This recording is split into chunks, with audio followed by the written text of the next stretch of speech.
Welcome to the Redefine Podcast. Okay, happy podcast day. Happy Tuesday. It's a fresh new week. Well, first of all, welcome to the show if you're brand new. And of course, if you are an existing listener, welcome back. Thanks for tuning in.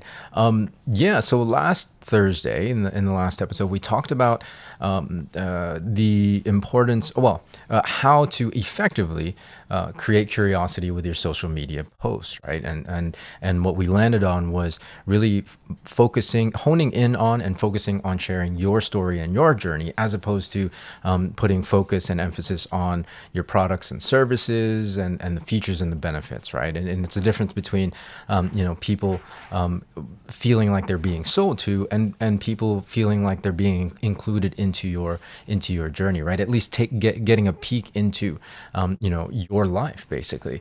And so, well, first of all, this is applicable for personal pages, right? If you have a social media presence and it's a personal profile, you're using it to network with people, or if you're building a personal brand.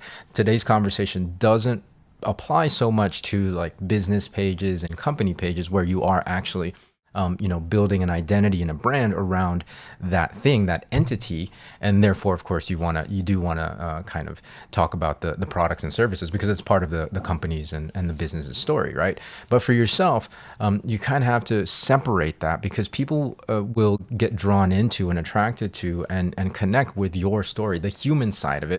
And if they see you just highlighting features and benefits, even in the context of you using them, if you're putting too much weight and emphasis on the products and services, features and benefits, then it's always going to feel salesy, right? They're not tuning into your profile or your account to be sold to. They want to know about you. If they want to be sold to, I mean, again, there's plenty of other profiles out there that are business accounts, that are company accounts, highlighting and marketing their products and services. So they don't want that from you. What they want is your story.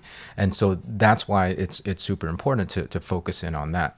Now, how do you do it, right? How do you do it? Like, it's easy to say and it's easy to maybe kind of hear. But when you get down to the brass tacks, how do you share your story? Like, what is it all about? I've taught this a lot over the years, especially in network marketing context, because it's a huge part of what we do. But I've whittled it down to some very, very basic, to a very, very basic framework. Basically, it's your before and after story, right? It's the challenges and the difficulties that you were experiencing before you started whatever venture that you're in, whatever products that you decided to start to use or service, or if before you started your business, what did your life look like before, and the challenges and the difficulties that you were facing then, that then drove you to make the decision to try product A, B, and C, or to try service A, B, and C, or to jump into a new business venture or entrepreneurial journey, right? And then, of course, the entrepreneurial journey can be part of the story. Yeah, I made the decision to do that.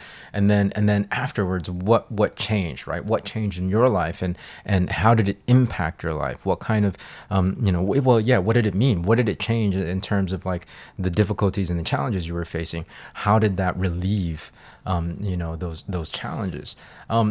And that's it, right? That's it. Again, it doesn't have to be any more complicated than that because, first of all, you don't want it to be super long. And it's okay if it is super long at first. You can always kind of edit as you go and whittle it down and refine it. And also, the important thing here is just write it down, right? Just write it down and put it out there, and you'll refine it over time.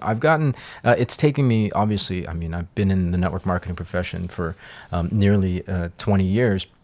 And it's not something that I immediately learned after listening to a podcast episode, right? Or after reading a book. It's something that I refined over time. So you have to actually just do it and be willing to kind of mess up as you go. That's a really important principle for everything. All right. So yeah, just use this framework, and as you kind of adapt it over the years, you'll not only get the develop the skill of coming up with a story, right, and being able to find that, but you'll also be able to kind of pick and choose and adapt your story to any particular circumstance or any particular need, depending on the audience that you're trying to reach, right? So what does this look like? For example, if we're talking about my network marketing story, and obviously for posts, even if it's a reel or a video, you want to keep it short, right? Like your reels, your videos on Facebook, or even a Facebook post, you want to keep it as brief as possible because people just tune out. I mean, it's just a reality of of modern times. So you just want to keep it short. So something like for me for network marketing, I would be. No, I'm really, really grateful to this profession. I'm grateful to the company that I'm partnered with, because before all of that, I was broke and I could barely put gas in my car. Thank you, network marketing, hashtag, right? Something like that, something super simple. If I was going to go a little bit longer, maybe 30 seconds to a minute, I might say something like, yeah, I used to be a broke actor working minimum wage at a movie theater in my mid 30s. I couldn't afford, the dollar menu on McDonald's. But thankfully, I was introduced to this amazing profession and it's absolutely changed my life. Simple as that. Right. And if you even want to do something more product focused, here's another example. My family has a long history of illness and disease, but thankfully, I'm so happy that I was introduced to the network marketing profession because it introduced me to some amazing nutritional products, but also to a different lifestyle that has allowed me to continue to work on my health and build longevity, so that I don't experience the same illness and diseases that most of people in my family have experienced. So that's pretty short and that's pretty to the point, right? And again, it focuses on my story and how the products and services or the business opportunity or whatever it is has impacted my life. And if people are kind of in a similar spot of where you were in the before side of your story, then that'll attract them. Number one, that'll get their attention, but also it's something that they can relate to, and that's, I guess, really the key, right? I always say, they connect to your story and they're attracted by it, whatever. But it's really, what people connect with is they see a piece of themselves or a part of their own story in your story, right? They're able to relate to at the very root of it, the struggle and the difficulty, because we all experience struggle and difficulty.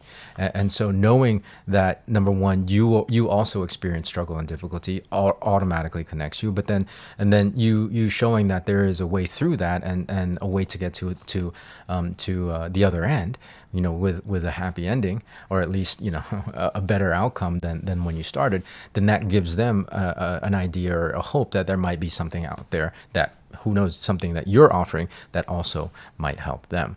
Right. So hopefully this makes sense. Again, it's really just your before and after. What did your life look like before you started, before you made the decision to start using these products and services, or before you started, the business venture that you're in?